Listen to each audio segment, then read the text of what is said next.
আপনি কি নবী সাল্লাল্লাহু আলাইহি ওয়াসাল্লামের সুপারিশ পেতে চান? হাউজে কাউসারের পানি পেতে চান? নবীর কাছাকাছি থাকতে চান? শুনুন, নবী সাল্লাল্লাহু আলাইহি ওয়াসাল্লাম বিভিন্ন হাদিসের মধ্যে বলেছেন, বিভিন্ন হাদিসে, যে ব্যক্তি দুনিয়াতে নবীর সুন্নত যত বেশি পালন করবে, নবীকে যত বেশি ভালোবাসবে, তার উপর যত বেশি দরুদ পড়বে, ইনশাআল্লাহ কিয়ামতের দিন সে নবীর তত কাছাকাছি থাকবে ইনশাআল্লাহ।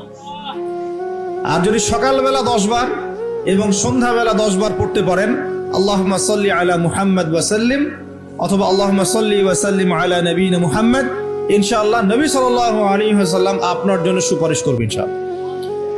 সকালে 10 বার, সন্ধ্যায় 10 বার দরুদ পড়া খুব কঠিন? সকালে 10 বার, সন্ধ্যায় 10 বার দরুদ পড়তে সময় লাগবে সর্বোচ্চ 5-10 মিনিট, নাকি?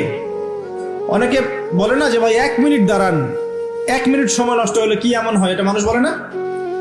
2 মিনিট সময় নষ্ট হলে কি এমন হয় মানুষ বলে, স্পেশালি বাঙালি জাতি এটা বেশি বলে। 2 মিনিটে আপনি একটা কোরআন খতমের নেকি পাবেন ইনশাআল্লাহ, বিশ্বাস করলেন না? 2 মিনিট লাগবে খালি বলতে কুল হুয়াল্লাহু আহাদ আল্লাহুস সামাদ লাম ইয়ালিদ ওয়া লাম ইউলাদ ওয়া লাম ইয়াকুল লাহু কুফুয়ান আহাদ। 3 বার বলতে কয় মিনিট লাগবে? বড়জোর 2 মিনিট। 2 মিনিটে 3 বার পড়া সম্ভব সূরা ইখলাস। একবার পড়বেন, কোরআনের 1/3 নেকি পেয়ে যাবেন ইনশাআল্লাহ। তাহলে 2 মিনিটে কোরআন খতম দেওয়া যায়? যায় কি যায় না?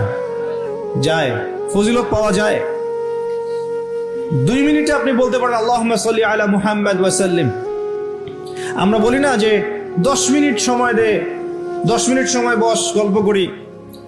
হ্যাঁ, 10 মিনিট ফোনে নষ্ট করেন, 10 মিনিট আড্ডা পিটান, বন্ধুদের সাথে আসরের মধ্যে বসে পড়েন। 10 মিনিটে আপনি কোরআনের বিশুদ্ধ সূরাগুলো পড়তে পারবেন।